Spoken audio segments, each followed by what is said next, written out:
And we're like, okay, cool, let's just stop at 1 million. And guess what happened? We doubled 1 million. Sure. Do you miss your moms? I do. I miss her a lot. And I fear that one day I will lose memory of how my mother used to sound. A video saying, Gucci, like, if you're going to be negative in my life, I'm going to doom you. I think I remember that. Yes. You were there before the word content creator, influencer, like, experimenting now.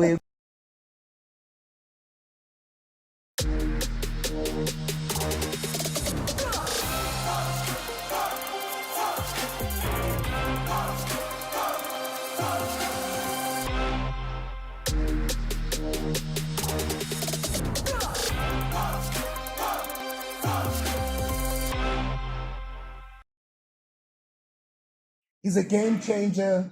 He is a new digital entrepreneur, or they call them digipreneurs. But he is been raising money for students. I think he's raised over R1 million in the past. He's got a soft heart, he's got a great heart, is friendly, he's positive, he's a hard worker, he's a hustler. He is amazing. And I just wanted to congratulate him because the first interview we did, I think it was already maybe like 4 or 5 years ago. Massive Metro is still new. I told him that he's going to go very far. And I'm proud that he's gone extremely far. Like further than I could have ever fathomed. And he's only just beginning. Ladies and gentlemen, LASIZWE. Yeah!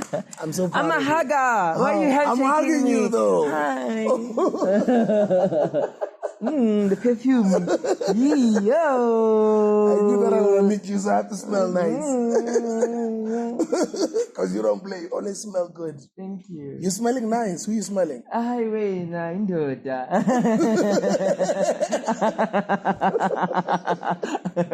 But on a serious note, I'm so proud of you. Thank so you. proud of you. Thank you. I think when we first sat down, you were still new in the industry. Yes. I told you that you're going to go very far.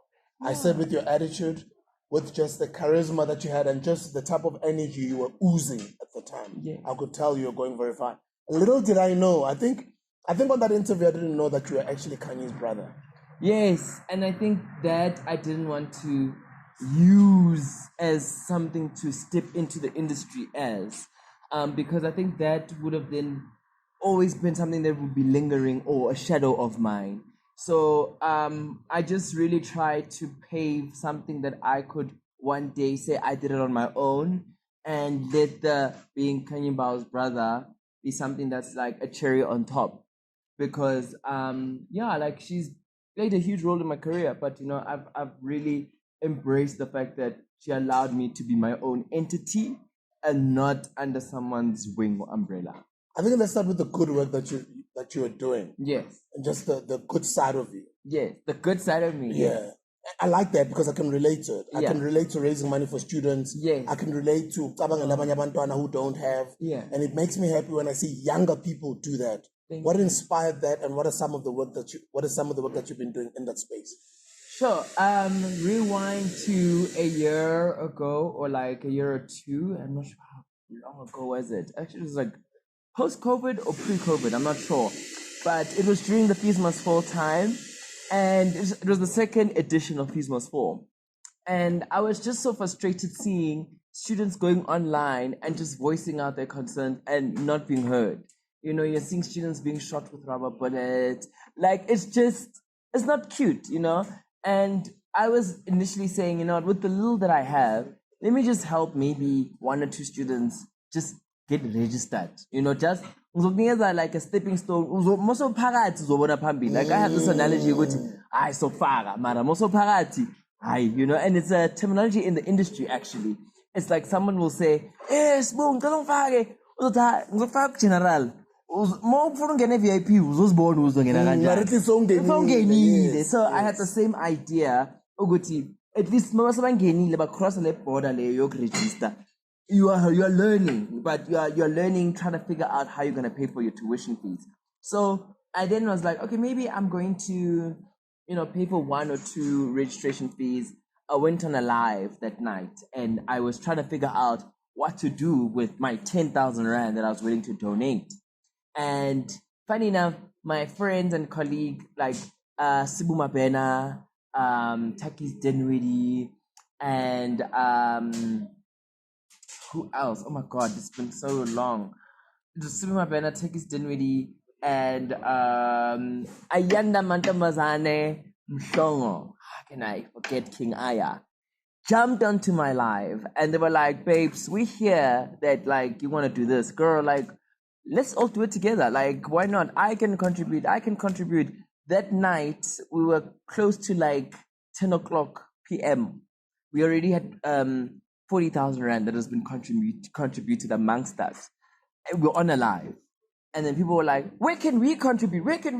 Like, oh my gosh. And we're like, okay, like what can we call this thing? Like now everyone is end up, everyone's just like, girl, we want to contribute, you know? And in that live, we had like 1.5 million, almost a million people, 1,500 people just, you know, on the live asking us where to contribute.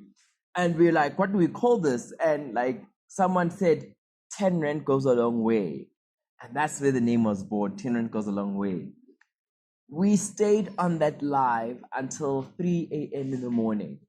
And when we fell asleep, we had 80,000 rand, 90,000 rand that we had just contributed with the people that were there and the contributions.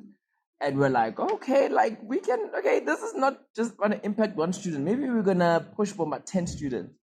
When we woke up to number one, us trending. Number two, everyone is just like, what can we do? South Africa, like, it felt like how, you know, how the Rugby World Cup has kind of united everyone. That's the feeling that we got. Like, everyone was just like, we stand with you guys. What you guys are doing, like, we wish the government was doing, but you guys are doing it so well. Please, what can we do? And that's where 10 Rand Goes a Long Way was born. In a matter of 24 hours, we had raised, I think, like 200,000 Rand. And it just kept on going. And we literally paused our whole careers, our everyday, day-to-day lives, just to push this. Because now I had asked, guys, what's our goal here? Like, what do we do? Like, do we say we're going to raise like 100,000 Rand? Where do we stop? And we're like, okay, cool. Let's just stop at 1 million. And guess what happened? We doubled the 1 million. Sure. So you do 2 million? Yeah, in 7 days. Congratulations. Thank guys. you. Proud of you. That's great work. Eh? I'm so proud of you. And how does that make you feel? And what did that teach you?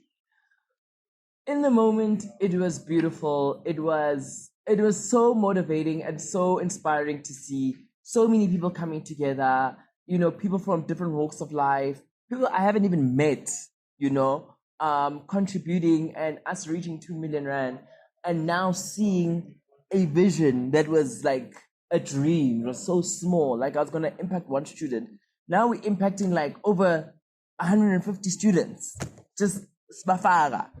And it was, in the moment, it was great, but it turned from a good dream to a bad dream in a split of a second. What do you mean a bad dream? When I say bad dream, people then started showing their insecurities, like on the internet, the trolling, the insecurities of, you know, what we face with the government, with the all of that stuff. Now, people also being entitled, which is understandable. It's your 10 Rand, right? They want this, we want that. And that was one thing that we've always been consistent in, which is transparency.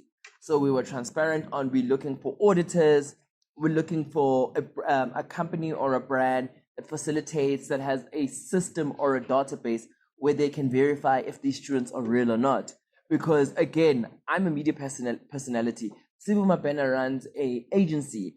Ayanda Mantomazane is a marketing guru. Tekis is an influencer. We have zero access to universities. So everyone is going to go to UJ, ask for the system, and then we check one by one. We're like, you know what? What we can do is that we can find a Fundi, for example, who has access to all of these universities, because Fundi then what they do is that they are like I think they are a loan service type of situation. So basically they'll loan you to study and then you'll pay them something like that. But the biggest thing that we wanted to do with Fundi was to get the database and them help us facilitate the distribution. And in that also, we then had to kind of understand that the system and protocols that Fundi also goes through, because they're such a big organization. And then the trolling, because now also I'm a public figure, they're going to shoot at me. LASIZWE, where is the 2 million? LASIZWE this. Oh, LASIZWE, we saw you doing this. We saw you now traveling to Cape Town. You're traveling with people's money. Oh my goodness, Cape Town. They're like, money about. and a brand, like a brand will say, like a bottle will say, babes, we want you to go do a store activation in Cape Town. But I know say airport ni mali yethu lona. But that hurt me. That like I never went through that. I've never experienced what it's like to be in such a position where you are consistently under scrutiny.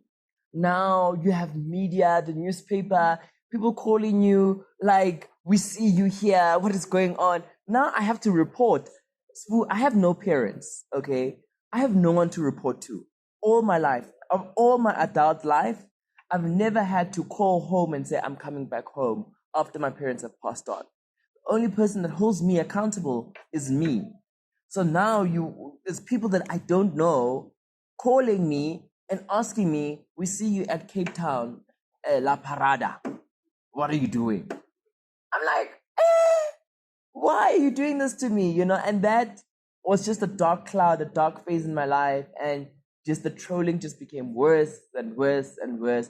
At some point, I just wanted to end this thing. Like, I was literally like, every day, there was a point in my life where every day I was calling Fundi. Guys, when are you distributing this money? Guys, when are you like, I want this done. Like, I want everything done. Shut it down. Shut it down. I don't want to ever help people again. It's very weird. You know, Penyon said the same thing as well. I think it was last year.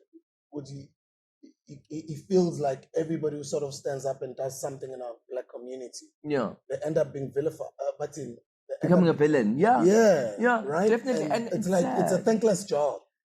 But that's the thing. Is like, number one, ang suwelang wa muntu. You know, I was doing it from the goodness of your goodness of my heart, because I was just like, maybe that will do something and impact and maybe motivate other people to do it. But now, what I'm currently experiencing, like, firstly, you're dehumanizing me. You're making me question myself. Like, when I look in the mirror, I can't even look at myself because I'm starting to believe what I'm reading. Like, I get you. You know, it was such a dark time where also, it was a blessing in disguise also, because then I was exposed to the art of therapy, exposed to the art of really understanding who you are and being one with yourself.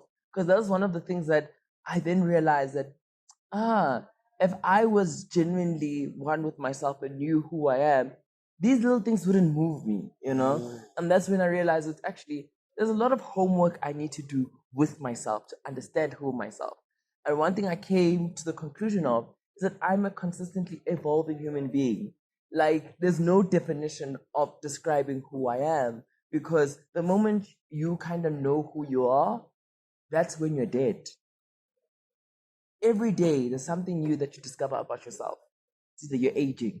It's either you discover that, I can actually think like this. I've learned this. I can maneuver myself in this way. Because every day we're exposed to different kinds of people. And those experiences enable us to be better human beings. Hence why we need people to live with each other. Yeah. You've done very well for yourself. I can't stop being proud of you. And I can only imagine it's only just still the beginning, you know, of your career. How was growing up without parents? I know you've been asked that before. But becoming the person that you've become, you're sort of becoming also an inspiration to millions of other young South Africans out there. And a lot of them don't have parents. And so I grew up with my mom. My sister. We lived in Pimble, Soweto. I always say this is that I lived in a very creative house because my mom, we didn't have means to, live a luxurious life. And the reason why I say this is because my dad, on the other hand, he was like rich. Like my dad, they would go on holiday, they would do all of these things, right? But the only thing that we could say is a holiday is me visiting my uncle's house in Durban. That was a holiday for us. In retrospect, just to bring it into my upbringing, my mom would be creative in Gabish. She would put inoroks just for that meaty flavor and that smell and etc. The only time we'd have meat is probably like on a Sunday, or like, maybe Makakholile, would maybe go to Debonair's and buy a pizza. And yeah, like that was just, yeah, the life. And she was a nurse. She worked at Netcare. So she would do like extra hours because Netcare had a reward system where you would get like PlayStation, pressure cooker, ama toaster. So in my street, I was the first one to have a PlayStation 1. So that was how I would like get friends, because like they would come gitty and would play PlayStation. And so I would be like the cool kid, because also I was very awkward. Like I've always been an awkward kid. Yeah. Do you miss your moms? I do. I miss her a lot, and it hurts that I'm in this position of privilege, and I don't take it lightly, and I don't take it like as if it's something that you know is there. Like every day I wake up in the morning grateful and practice gratitude, because it could have been anyone, So I miss her so much, because this is the life that I, growing up, was imagining. Like I would imagine being able to go to a Cape Town, with my mom, and seeing just, like right now, like as I say, from a place of privilege, I'm lucky to have meat every day, have chicken, beef, have fish the other day. I wish she could experience that. I wish, and it's life, man. You just keep going, but it's just not nice that like every day you just look back and you say, damn, you're literally bones and you're decaying every day. And the only way I can remember you is through a rock that's a tombstone, and memories of what I have of you. What a gorgeous man. Oh my God. DC. Bless his soul. LASIZWE. Right during the interview, sure. But yeah, so yeah, I miss my mom. Like it's just like memories, like what's hurting me the most about losing a loved one, and I think people that have lost a loved one can relate, is that memories tend to fade away. Like every day, a memory of someone you've lost. Like not so there's a scissor. There's someone that's just taking this piece of paper that's a memory, and they're just chopping off corners, corners, corners. As years go by, corners, corners. And I fear that one day I will lose memory of how my mother used to sound. Are you enjoying being famous? It has its perks. I enjoy the perks. I enjoy the responsibility it brings. And the reason why I want to route into the responsibility route is because of my upbringing again. I grew up knowing Guti, like, for example, an oros is supposed to last 3 months. Like, in the oros, in the timing, I was we puza. Sometimes we must mix drink up pop. We must do the thing. So I enjoy the responsibility fame comes with, because you are not just yourself. You're a vessel, you're a mirror. People see you and they want to relate to you. People see you and they see hope. They see, an escape. So it's your responsibility to, as someone who has a choice to be a public figure, to ensure that you are carrying the same thing responsibly. So I have that analogy, like when people see me, like they just see someone bubbly and happy and extroverted. Meanwhile, in his Twitter, like I'm minding my own business, like yo, ongang shupi, like yo, ongang shupi, like like oh my god, I just want to live my life. I just want to be someone who, you know, Same as when you and I sat down, you were still new in the industry. yeah. And I don't even remember some of the words of advice I might have said to you at that time when you were still new. What would you like to say to the guys who are new, Kwanamanje, who are new in this fame thing, who are about to become even more famous? I don't want to call it an advice, but from somebody who has been experiencing it for a couple of years, what would you like to say to them? Yeah, there's a lot that I want to say to them. Jesus. I think firstly, agna scholar super famous, eh? Agna ma modules, agna textbook, agna lecturer, the entertainment industry is just every day in the morning you wake up and you're like, how do I do this? And hence why I get my fellow colleagues. I get when lines are blurred. I get, why like celebrity friendships are so fictitious and etc. The best advice I can give to someone who is now entering the fame industry and is about to be more famous is to really ground yourself, Is to really be aware of yourself and be aware of what can happen when you are not one with yourself. Because uzuzithola in situations, in environments that you have zero control over, and you are forced into a corner to adapt to what is currently happening around you. And it's things that you have not been exposed to or not aware of. And you are now being in a position with, yo, what the hell's going on here? Like, if I don't, act cool around these people or do what they're doing, and I'm not going to be cool, and these people maybe have more money than you or whatever it may be, and these are the same people that can fund your career. Because I think one thing that people don't understand about being famous is that you're essentially selling a dream. Me driving a BMW, you don't know how I got that BMW. You don't know if I have an angel funder. You don't know if that BMW is sponsored. You don't know if that is from a record label or a deal or whatever it may be. Or you don't know what actually I bought it with my hard-earned money, and that BMW that I just bought has to last me 10 years. So in that, it looks inspiring from the outside, but you don't know the demons I'm dealing with in the inside. The fact that I have to be in a club at 1 a.m. in the morning and shake my ass on top of the table just to pay for that car. Ulele wena ngowan, mina ngibhizi nya entertainer ngithi shots guys. You don't know. So you have a choice, and best advice to someone who is starting off is your choices have to be crystal clear.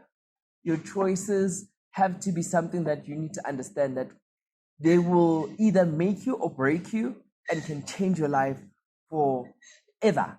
And you can never ever go back to that. So yeah, that's my advice. Have you had moments when you felt like you don't want this fame thing anymore? Definitely. Like when you are, like so many times where you just like, I just want to be a normal teenager that is evolving into young adulthood and now young adult, because it's different phases and chapters that you have to go through, right? So when you are a teenager or evolving into young adult is where you get to have fun, mess around, see who's your type, you're going out in clubs, you've got multiple partners. And sometimes people, I love this conversation because people say, oh, it's bad to have multiple partners. No, it's actually not. You know why? Because you're actually kind of discovering what you like, what's your cup of tea. Like, it's bad if you're going to be playing other people, but it's good if you're kind of figuring out, oh, okay. Hi, Utepo. Angimthandi bangakhona. Ay, angithanda abantu bakhonayo. Hi, uThabo. Thabo ngiyamthanda naye mara yazi yo. Angithandi makanami kakhulu man yabo. Then you kind of then figure out, because okay, I like this from Tepo, I like this from Tabo. Maybe let me figure out what I really like so that I can project it into the universe and get not 100%, but maybe 90% of someone that I can actually spend the rest of my life with. So in that aspect, when you're famous, everything is under public scrutiny. Everything is under a microscope. Uthi woo, botshola no Thabo, watshola no Tepo, watshola no Steven, no Polly, khona le ngoma kaMakhadzi, najola no Peter, najola no John, najola no Tono. Zina zam nomjolo. You understand? Yeah. So that's the just the part that I just wish when I was famous was not on display. My heartbreaks were so, oh my god, just going through a heartbreak publicly it hurts because like omunye uzothi uyakukhalisa kanti they're making fun of you. Omunye uzothi uyakududuza kanti ukududuza in a direction that is entertainment, that you're gonna do something wrong. Yeah, like it's a lot, and you just every day you're just trying to figure out like, oh my god, like am I doing something right, am I doing something wrong? And also you've got responsibilities, you've got brands, you've got your family that you really need to represent because your family has now put you as a trophy, as a pedestal. There's a point where it's just like, I just want to be uSphiwe, you know, and uSphiwe is someone githi bangibiza uSphiwe, you know, and it's something that now I've used as a rule. I don't want people, because I have a brother that now I wouldn't say he's famous, but he's famous, you know. And I do content with him, and he till this day on when we do content and we do videos on social media, he calls me by that Spiwe name, you know, because it's a family name. So the other day I was correcting someone, he's like Spiwe, and I block it out, like I'm not gonna respond to that, and then he came up, hey Spiwe, I'm like, hey babes, listen, you don't call me Spiwe. You don't call me Spiwe. Yeah. Like I'm LASIZWE to you, you know. And it's like, oh okay, hi Spiwe. I'm like, please, I'm begging, please don't call me Spiwe. Like, oh okay, cool. And that's the boundaries that I'm now learning to set, and I'm learning to be in that position. Yeah. And going back to parenthood, and you know, your parents not being here to see the success that you've become, yeah, and that you're becoming, because you just becoming better every year. What would you say to people or young people who still have their parents alive? Yeah. Who still have both parents alive? What would you like to say to them? Because I lost both of my dads, and I always try as much as my stepfather who brought me up, and my biological father who gave birth to me. Although he wasn't there bringing me up, but he gave birth to me. That they raised me, right? So I lost both of my dads. I'm blessed I still have my moms who's still alive. But I always give advice, even though I'm not asked to. Yeah. You know, to people who still have parents. I'm like, guys, you don't know what you still have. I think the best advice is, and I think I've seen it and I've heard it a lot, is that a lot of people say, I want to make my mom proud. I want to do something that my mom will be proud of. My best advice is, babes, your mom has lived her life and she's still living her life. Live your life the best way you know how to. The person you should be making proud of is you, not the next person, not your mom, not your dad, not whatever it may be. Because in essence, what if what you're doing your mom doesn't agree to, you know? And what if what your mom is not agreeing to, that's your ticket to success? What then? You know, there's stories where parents want you to be lawyer, doctor, nurse, whatever it may be, and you just want to sing. Look at that analogy, where now you choose to sing and you're like, actually, I want to make me happy. What's the end of the story? What usually happens? The parents tend to go, actually, I'm proud of what you're doing. I'm proud of the person you're becoming because you're choosing yourself. So the best advice for people that have parents, firstly, honor, love your parents. Honor, love your parents. Treasure them while they're still alive, because just them rooting for you is priceless. You can never, ever, ever put a price to your parents being there at award ceremonies, seeing your achievements, seeing you buy a new car. Like, my mom has never seen any of my cars that I've bought.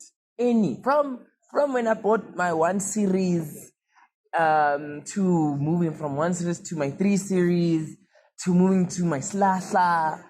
You know, I wish I could drive to Pimville. Feeling I long for that feeling. I long for that moment. And I cannot have that moment. Ever. Ever. So I'm still proud of myself. But yeah. How did you decide at a time at which the country is evolving into this e-commerce, digital, internet, AI space? How did you know that this is what I want to do? I want to be a YouTuber and I'm going to become one of the biggest, if not the biggest YouTuber in the country. And how did you discover it at that time? I think it was early on, I think 6, 7, 8 years ago, however long ago it was, when it was. At a time at which it was not fashionable or it was not normal to say, I am going to become this. How did it happen? How did you get introduced to it? And how did you know how to monetize it such that you become this successful? I think that's a good question. And back then, there was no words such as content creator, influencer, digital entrepreneur. There was zero. It was just traditional media. It's either you were on TV, you were on radio, you were on newspapers, or you are a profession, right? My story starts from, I've always wanted to be in the entertainment industry. I was like, it's either I'm going to be a presenter or an actor, something like Mamela, my life, I'm a vessel. Like, so you knew what Peloeahae were entertaining. Mamela, whether you like it or not, something like I just love. Like I remember just Christmas, family events. I would look forward to weddings because Nya's high is my time to shine. Because yeah, I loved that feeling, that adrenaline, that rush. It just made me whole. Like you've always known you belong on stage. Babes, all the time. Like I just loved it. Lights, camera, action. Lights, camera. Like it just gives me, I'm a camera. It just gives me that, like I'm doing something I love. And funny enough is that the industry didn't, I wouldn't say accept me, but casting directors, producers, even my sister, they were just like, babes, ish. Yo, I would go for auditions or auditions. I'd get the audition thing. I'm shooting the number auditioning base, in hopes that I'm gonna get the role. And every time, you don't understand the heartbreak when you see the role that you auditioned for being played by somebody else, right? Yeah. It shattered me. And you know what I started doing? So my mom had a laptop, and I started recording myself with her webcam. And I would record myself until her space was so full. She was like, "Le laptop yasemsebenzini ne. Ungikatela ispace." I'm like, "Mom, what am I gonna do? You know what? How am I gonna do this?" And then entered a competition on radio, won myself a cell phone. Started recording myself on the cell phone. And then I was learning with, okay, shit, like I can't keep watching myself on the phone. How do I download the footage that's on the phone onto the laptop and then still save space because it's a work laptop? So then I started burning CDs. I don't even remember this when I started there. Yes. Then I remember that. So I would record myself, put it on the laptop, edit myself with Microsoft Movie Maker. Yo. Come on. Burn onto the CD so that I could watch myself on the DVD. Yeah. A DVD, sorry. Watch myself on the DVD. And that was my form of, Nyugu TV. Then, because I'm a CD Adura and like missing the album of myself, literally. I was like, you know what? That was when I was exposed to Facebook. I was like, you know what? Let me just upload all of this stuff to Facebook so that maybe I'll just watch myself on Facebook, connect a VGA, not HDMI, VGA. And that's how I was like watching myself. And then how I broke through was one of my videos went viral. Which video was that? Exaldumio, where the pastor was spraying pesticide on the congregants' faces. Right? Oh, I remember that time. Yes. I remember that time. So Pastor that's yeah. So you did a mock-up video. Yes, I did a video saying, "Gucci, like if you're gonna be negative in my life, I'm gonna doom you." I think I remember that. Yes. If you're gonna just post negative comments or look at me snacks, I'll doom you. Yeah, then you spoke some funny English. Yes, I think I remember the lingo. Video. I remember that video. How long ago was that? 7 years ago? 8 years ago, yeah. Okay. I woke up in the morning, it was viral, it was everywhere. I was getting calls. My mom was like, what the hell's going on here? Do you understand what it means at that time? No. It was just like, because also during that time, being gay was also a problem for my mom. I had to be straight when I was with my mom. But your mom's knew, though. Yes, my mom knew. Yeah. She was like, not in my house. Yeah. Do you want to be homeless? Be gay outside, not in my house. Yeah. And the only time I could be myself was in my room, because I would lock my room, put the phone on the window, and record myself. And then you'd record yourself as yourself. Yes. So I'd put on a wig, I'd put on a blanket, I'd steal her wigs, and then I'd record myself, and then I'd like sneak them and put them back where I found them. And then when we would be like walking, doing shopping, like people would recognize, And TikTok at the time was not popular. It was still new. There was no TikTok. There was at no the time. TikTok at all. Yeah. Literally, the only platforms were there was Facebook, Instagram was still for pictures and videos there and there. YouTube and Twitter, YouTube and Twitter. And posted it on YouTube. It went viral. My mom was like, viral on YouTube. Viral YouTube and Facebook. Yeah. That was my first million views. Yeah. My mom was like, it's not easy, guys. To get 1 million views. That time. Even now, it's not easy to get 1 million views on YouTube and Facebook. It's not easy. And my mom was just like, what is going on? That time was even worse. It was worse because data was expensive. And then my mom was like, wena, ungibangela amehlo, and angithandi lento. And this is why it breaks my heart, because during that era, there was when I was getting interviews, and she wouldn't watch my interviews at all. She passed on not knowing and seeing, not have seen me on TV and not have heard me speak like on TV. So when she passed on, I was just like, I have no time to cry, hey? Is it? It's either I cry and I become a statistic like the people in my hood, and just be those guys that wake up in the morning, sit ekonini, and just talk about the people that pass by. And I was like, I can't be that person. I'm not going to be a statistic. I'm not going to be, because my ticket to university got cancelled. My mom is dead, like my only breadwinner. Where am I going to go to my dad and ask him to help me? All of a sudden, I'm his kid now. My dad's going to be like, babes, are you okay? Like, is your dad still alive? Yes, my dad's still alive. Oh, your dad is still alive? Yeah. Oh, yeah. But you speak as if your dad is not around. No, he hasn't been a part of your life. I always say my dad was Santa Claus. He would like appear, and like when he does appear, I've literally got an hour with him to tell him what has happened in January, February, March, April, May, June, July. I got sick in January. Oh, there was parents' evening, and then after that, at the sports day, oh, this is in an hour of seeing it. And why wasn't that that relationship with your dad? I think he just had his own family. He had his own responsibility. Like, also, I kind of get why his life was like that. Because, girl, like, yeah, he was allergic to latex, hey? So, like...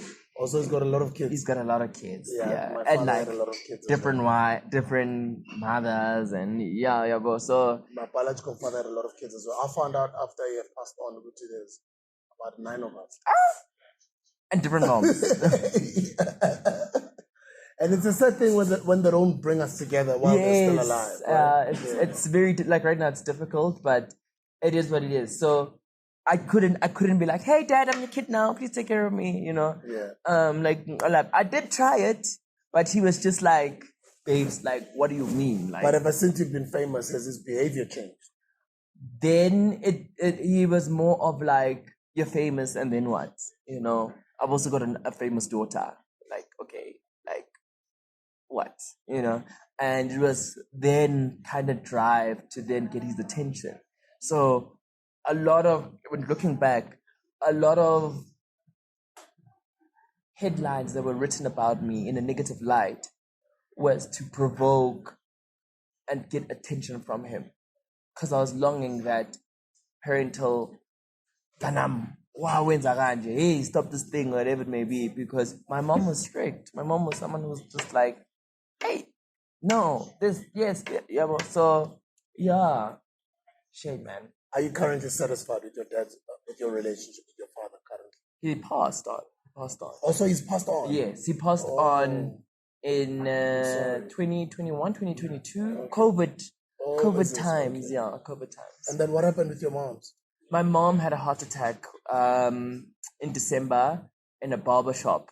What is that, 2020 also? No, 2016. Or 2016? Yeah. Okay. I was cutting my hair for my matric dance, and literally that day was so weird, like, cause my mom was literally spending her last cent on me just to make sure that like I have a great matric dance, and she sat down on the couch. I was cutting my hair. I was looking back in the mirror, and she collapsed. You were with your mother? Yes, when she passed. I saw her take her last breath. Oh, that's it. Yeah. 2016, 27 years later. Yeah. Yes, she hasn't seen like the type of person you've become. Like, Gucci, hey, singashaya ipano singashaya Gucci, like, you know. You can go anywhere in the world, manje, Yes. manje. Yeah, I miss that. Yeah. I would love that. But I'm glad that you was kahle. Thank You you. know, yeah, because other kids, for whatever reason, about kahle, and obviously the blame is always because of the parents. Yeah. And yes, you can blame the parents, but up until when, right? But you've turned out great, and I can only imagine when you're my age, how far you're going to, how far you're going to be. You're going to be even further than what we've achieved. And what are your goals? What do you want to become in this industry?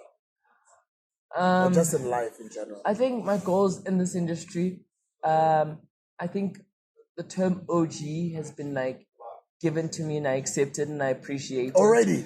Yeah, They're already calling you in about. Yeah. I think you've achieved a lot at a young age. Yeah, like the other day I was at an award ceremony, actually presenting an OG award. Yeah. And they were like, yo, an OG presenting an OG award. And I was like, I'm already an OG. I was like, damn, like I'm already an OG. Like, what do you mean? It's like, babes, you were there before the web content creator, influencer, like experimenting ngawe, ukuthi yasebenza lento, yabo.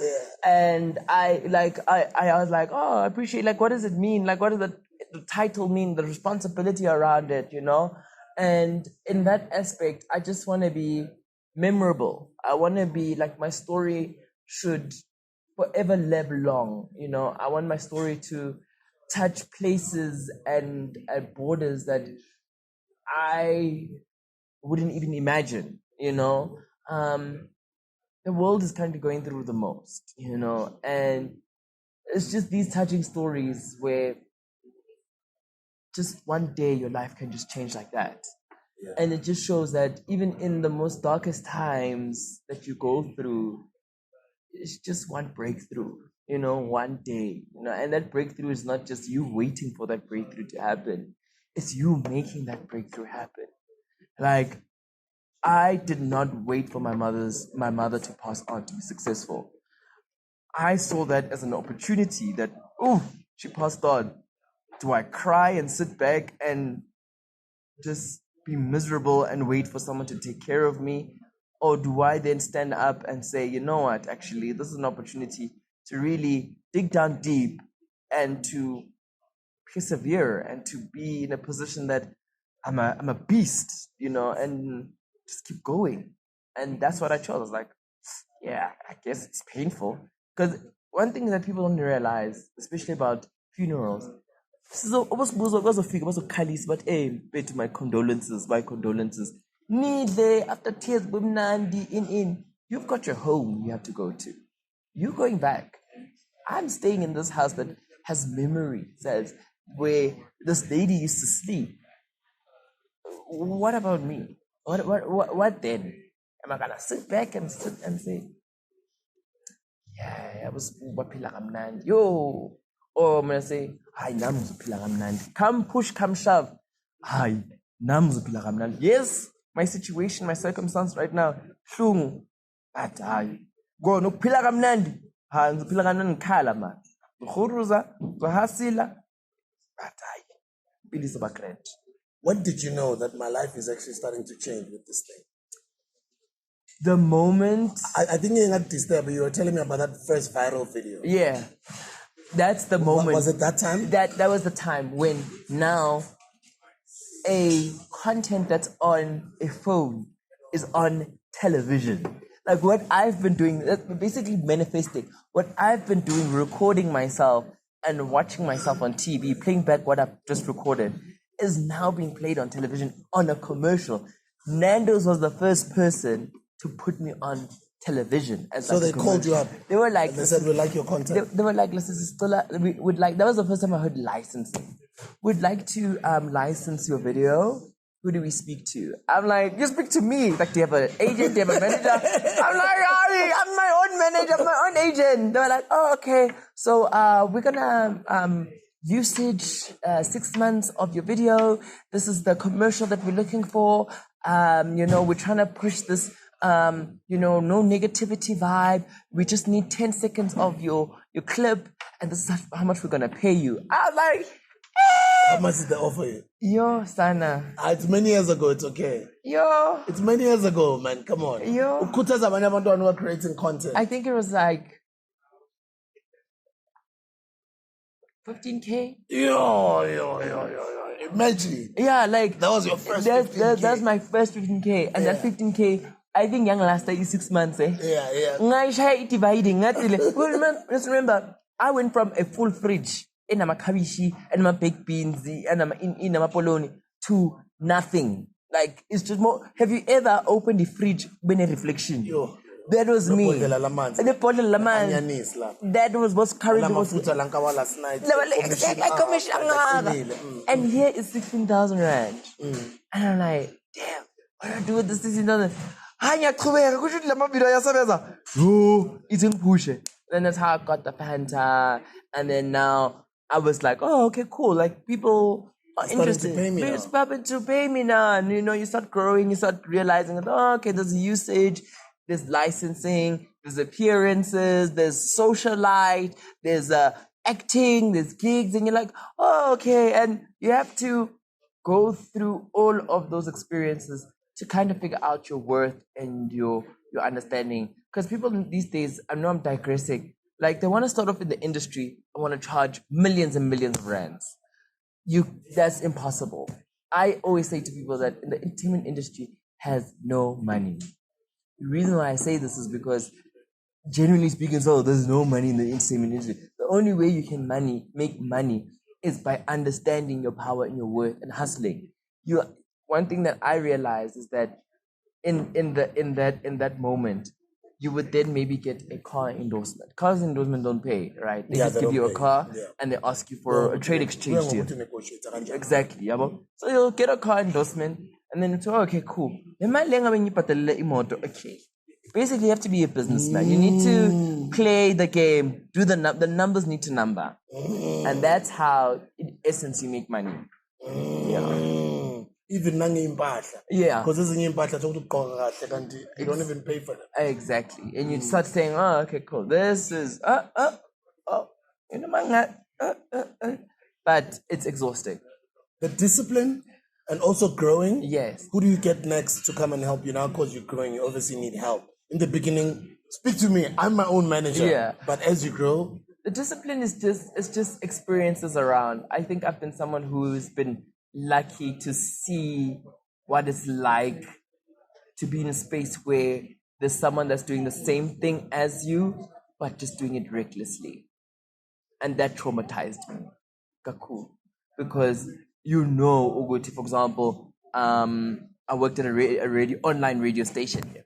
Competitor at the time. It's okay. I actually remember, I think I had recruited you to Massive. Yes, and I was like, I think you went to Touch HD. Yes, I was at Touch HD. But it was dope to see you just grow. And I just told you on air, I think in that interview, you are going far. Yeah. So when I saw you on Touch HD, I was like, I knew it. So that happened, and going back to what I said of being in positions and spaces where you need to be able to understand yourself. I was in a position where, because also that time I was going out a lot, clubs, and because you have this analogy that you have to constantly be seen to be famous, right? So here is my colleague and I that earn kind of roughly the same amount of money, but they are blowing their money because they know what month end they're gonna be paid. And here's me saying, yo, I don't know where is another one gonna come. It might take another 6 months. Exactly. PTSD is 16,000, hey? Yeah. That 16,000 had to last me, hey? I think I still have a change yellow with 16,000. Yeah, you don't live extravagant, no? No, I don't. I don't live beyond my means. I live a comfortable life and a life that I can maintain. Okay. Yeah, Okay. You're responsible with your money. I think so. I think I can. I think there are moments where I'm just like, Once in a while to spoil yourself. Yeah. wow, it's yasne. Me, it's breakfast in Durban, lunch in Cape Town, dinner in Johannesburg. You know? How did it feel to see your first million? Like, and then to be like, yo, like, how did it feel? Did it make you more arrogant, man? Yeah, It was scary. It was scary. I think.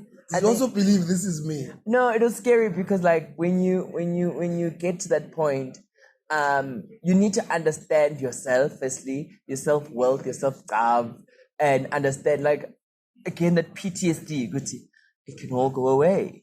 Like at any point, hey? So I've always been someone who loves just reinvesting, renegotiating with myself, because I love that chat of, oh, million corner.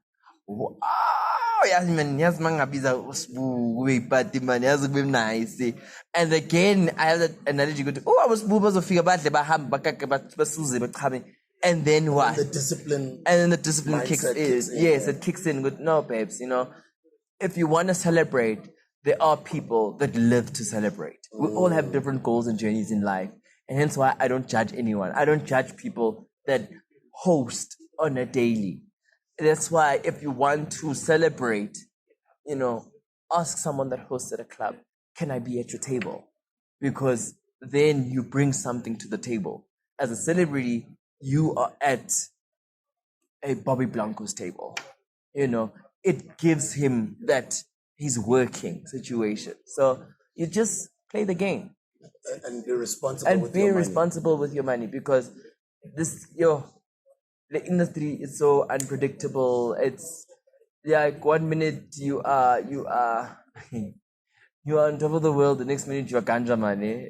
I interviewed Usis Mpoa Badimo and she said to me, Spuda, I walked with my brother to a dealership. I'm like, I even promised my brother, I'm like, I'm also going to buy you a car. And when I started doing car shopping, like sometimes we see these cars, but we don't know the amount, how much these cars cost. And I started getting told, the million yako is nothing, because the motor to million. It's so. And then I started understanding R1 million is nothing.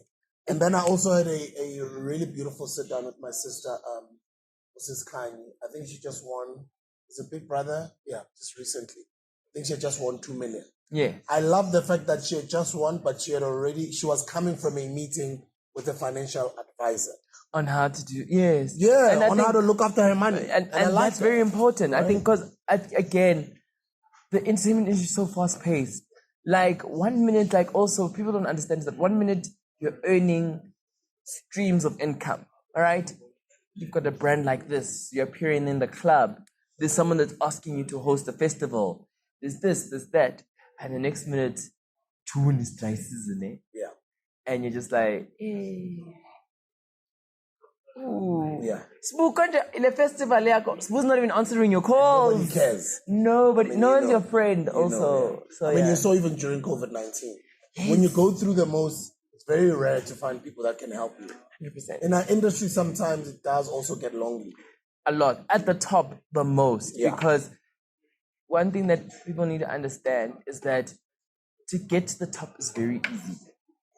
Actually, yes, other people can say it's not easy, but I understand what you mean. Getting to the top is easy. To maintain. To maintain staying at the top. Yeah. That's the true measure. That's the true measure to see Guti. Hello? Yeah. Because, and I want to get into deep conversation about it, is that getting to the top is easy because of momentum. Yeah. Once you figure out a routine and you figure out, oh, this works for me, you just keep going at it, right? Just consistency. You just keep going consistently, and you wake up, you're like, damn, I'm on top of my game. Like, everyone is cool. Yeah, everyone, wow, great. Thanks, guys. Papa Mefuji. Like, the very same person, though, yeah, sure. Ukudlula ngathi umbrella issue eTexini. Yeah. You know what I'm saying? Yeah. So yeah, that's the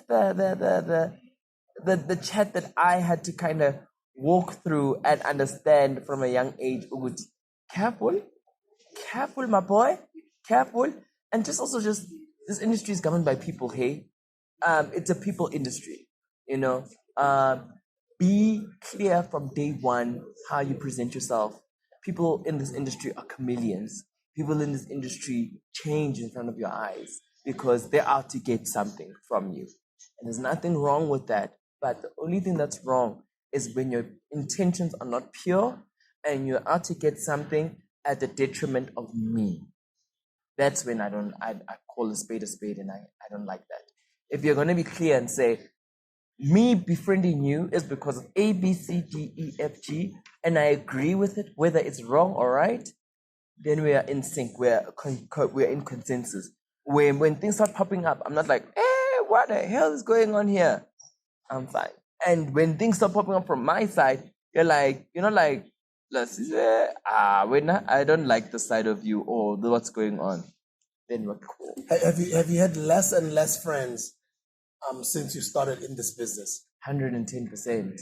Yo, like when I started the business, I thought everyone is my friend, hey, because everyone is laughing, everyone is smiling, everyone is rooting for you, everyone is cheering, everyone's just like, can I have your number? And then it's the occasional, hey, how are you? Good. I'm like, oh, I've got so many friends. And then over time and years, because also someone who's always been people pleaser, not people pleaser. If I can't give it to you, I can't. And over time, when I couldn't come to your event, then you realize that actually this is not my friend, you know. But I genuinely can't come to your event because I don't want to be. Circumstances. Yeah, happen, not even right? circumstances. Life happens. I'm not an event person, you know. Get you. And only when I go to an event is because maybe it's work or maybe because we are in an agreement with each other that I'll come to your event because I have an event. And that's something that is such an unspoken rule in the entertainment industry that people need to understand that we are colleagues and not friends. Just because there's a very blurred line or a gray line that we are in the same section, laughing, taking pictures, and people are saying, oh, Spoo and LASIZWE are friends, oh, it's great. We're not friends. We're just colleagues. Let it in there. You'll see me, maybe in that moment, it's January, we're hosting together. Maybe the only time you'll ever see me next year, January. And then what? Have you had bad experiences about industry friends? Yes, all the time. You start exposing your personal life to someone who is a colleague, someone who you think is a colleague. Yes, not even who you think is a colleague, who you think is a friend. Because in your head you're just like, oh my gosh, this person has been there, like young mamela mangphone ngikhala. Let me just invite him to my unveiling gig. Kanti bona, they are just there because you know what, like they're at work or whatever it may be, they're doing an appearance or whatever it may be. And you then realize that this person, man, or tandem, because again, you must understand that just me even inviting you, there's questions that will pop up that who'll be there? Oh no, my uncle that owns a garage. Oh, my brothers, this is so already born. They have an agenda or they have something that they're going to position themselves within, but without them disclosing it to you. So then it comes across with, oh, when I'm news, yeah. Especially in the industry. Exactly. That's why I need to but I'm also glad at least you've got an older sister that understands the snakes and the dark side of this industry. And not even snakes. Just come as who you are. If you want to be my groove part, my friend, Guti, whenever we are at group, we post together and people enjoy our relationship like that, cool. But don't uzangama angle or ngabu snacks or ngangcheli. And then I find myself saying, Papa Magut, what the hell is going on? And I'm not in control. That's what I don't like. I like transparency. So if you're going to come at me, let's say, I want to be your friend. I'm just going to look at you and be like, okay. Yeah, let's go to the club. I'm hosting. Batum. I'm glad we've had this conversation, and maybe as we wrap it up, let's talk about your brand new project, Awkward Dates with LASIZWE, and other things that you're currently busy with. Awkward Dates with LASIZWE. I think that's one of my passion projects that I have. Like, let me give you a backstory about Awkward Dates. So I was off YouTube for a year because YouTube was something that became a dark space for me. Is it? Yeah. Why dark space though? Because people started coming onto the platform for the wrong reasons. Your platform. Not my platform. Yeah. YouTube. Oh, YouTube. For the wrong reasons. Maybe to drag other people to cloud chase. And try and get numbers out of speaking bad about other people. And that just left a sour taste in my mouth. I get you. And I was just like, this. Because when you grew a channel positively, and it's not easy to get a channel that big doing positive work.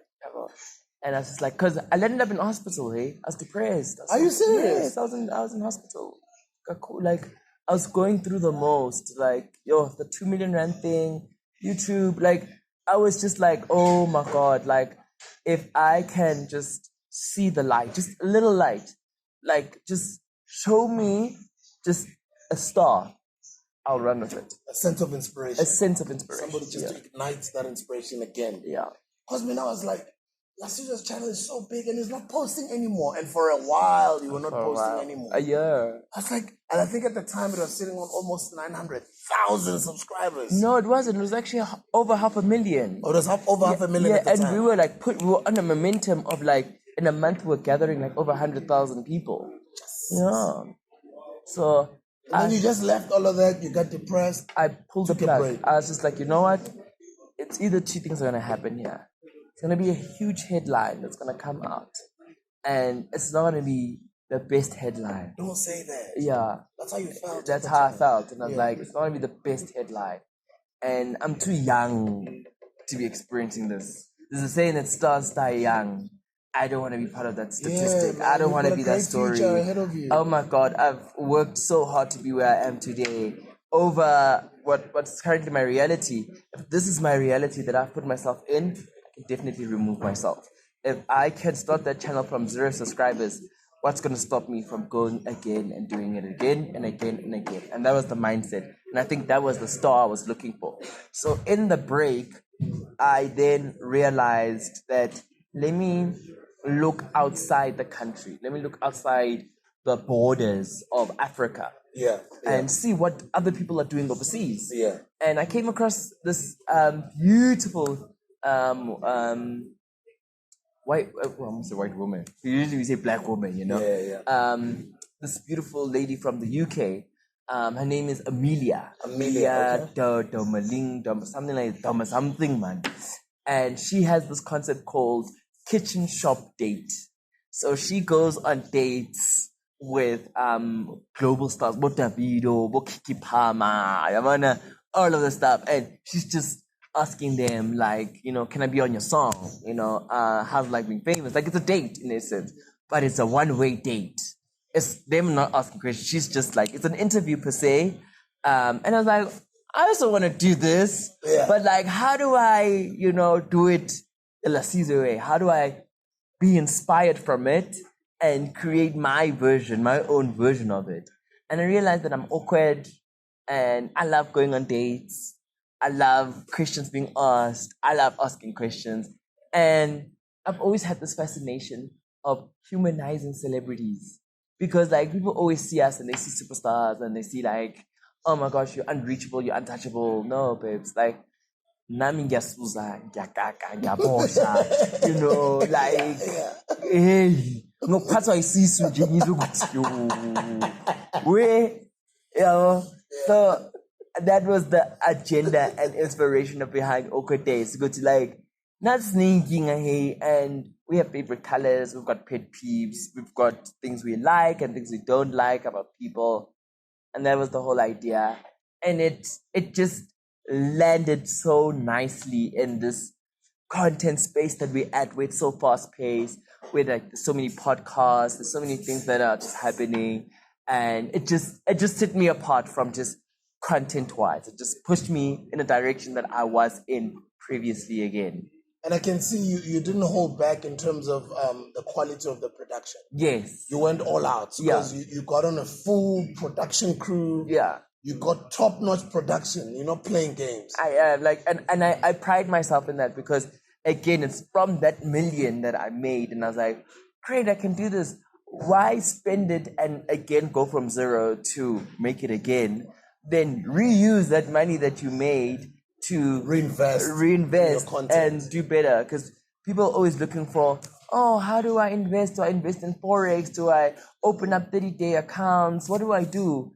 And the answer is the biggest investment you can ever do is with yourself. And then tell me, ever since you've invested more in your production, Yeah. have you seen a difference? Yes. Does investing in good quality production make a difference in one's YouTube channel? 100%. I think it's more appealing because remember now we've got so many devices and mediums to watch YouTube. We've got TV, we've got tablets, we've got phones, all of the stuff, and our phones are equipped with these OLEDs and these technologies to make things look great. So if your phone is built to be great, why are you watching crappy content? I get you. You know? Yeah. So I then meet the standard of if this iPhone has an OLED display, I must make sure with your OLED display you see it. I want you to see that, wow, this is great, you know? And also, one thing I learned about quality content is that it will forever live long. Reason being is that if you look at music videos from 2006, 2004, especially South African music videos, ngathi iphuma ku-TV, it's so the plan is that in 2050 you can still watch my content, you know, and you can still see. I'm so proud of you. Thank you so much for giving me your time, and thank you for being a positive. And I know we don't go out there to try and be role models, but what you've become for a lot of young people and just pioneering the YouTube space. Because you also actually, I think you even did it before MacGyver. I think you did it before MacG. You pioneered. You've inspired a lot. There's a lot of people who've been copying you for a while. You've also been an inspiration for a lot of channels, including ours. We've always looked up to your channel. And also just showing young people, with guys, you can build a career just using this internet space. I think you're one of the first South Africans to do that. And for that, I wanted to celebrate you. I wanted to tell you as a bigger brother, I'm proud of you. Thank you for also having me on your show. Wait, bigger brother? What do you mean? Because I was on his show, The Awkward Date. He was asking me out there on so different questions, and I'm trying to be, and he killed it. We both killed it. I think it's a dope episode. Go check it out. I think it just came out recently. So, but I just wanted to congratulate you for that show as well. I just can't wait to keep seeing the different layers of LASIZWE as he keeps growing into becoming this amazing empire that you're sort of building. I'm looking forward to seeing your future. So, are we going to your place or my place? Guys, go check him out on this platform and go check out his brand new show. And once again, your last words to the people. Which camera should he look at? That one, right? Last words to the people. Yeah, whatever you want to say, man. Yo, guys, life is like a Peloeahae. Just continue living life and keep reinventing yourself and owning your struggles and understanding that your struggles don't define you, but just shape you. And then lastly, I want you to speak to an older version of you. So this video, 20 years from today, 30 years from today, we're going to send it to you. You'll be older then, you'll be 30 years older. What would you like to say to that person that's standing behind over there? You'll probably be gray maybe at that time. You see me, I'm starting to be gray a bit. You'll probably be gray. What would you like to say to yourself, an older version of yourself? Firstly, I am proud of you. I'm proud of the guy that you've become. You're still going to face a lot of challenges. You're still going to face a lot of people and a lot of decisions that you need to make. I know that you're going to make the right decision. I know who you are, and I know what you're going to become because I am you. You are me. And with that being said, I love you, and no one can ever give you the love that you deserve like me?